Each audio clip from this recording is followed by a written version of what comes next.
అనంతపురం జిల్లా బుక్కరాయసముద్రం మండలం జంతులూరు సెంట్రల్ యూనివర్సిటీలో ఇన్ఛార్జిని విద్యార్థులు అడ్డుకున్నారు. ఆదివారం సాయంత్రం నుంచి రాత్రి 11 గంటల వరకు మెయిన్ గేట్ దగ్గర నిరసన తెలిపారు.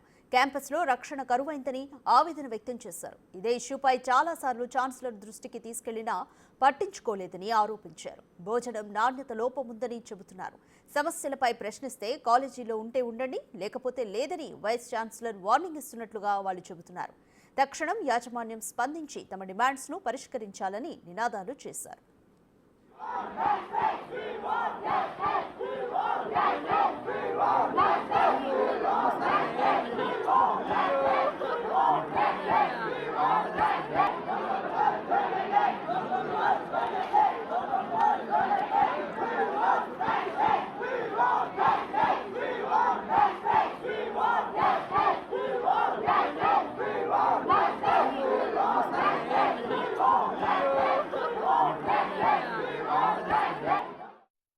ఆంధ్రప్రదేశ్ సెంట్రల్ యూనివర్సిటీ అనంతపురంలో ఆదివారం రోజు అర్ధరాత్రి 12 గంటల సమయంలో విద్యార్థులు రోడ్డెక్కి నిరసన తెలియజేయడం జరిగింది.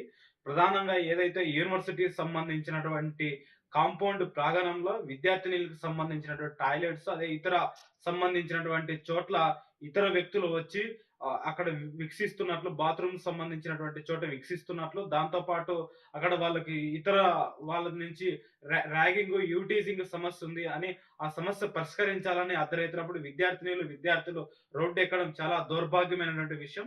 గత 4 రోజుల క్రితం యూనివర్సిటీకి సంబంధించినటువంటి హాస్టల్ ఫీజులు పెంచారు. ఆ పెంచినటువంటి ఫీజులు తగ్గించాలని అనేటువంటి క్రమంలో 4 రోజుల క్రితం ఈ సెంట్రల్ యూనివర్సిటీ విద్యార్థులు రోడ్డు ఎక్కి ధర్నా కార్యక్రమం నిర్వహించారు.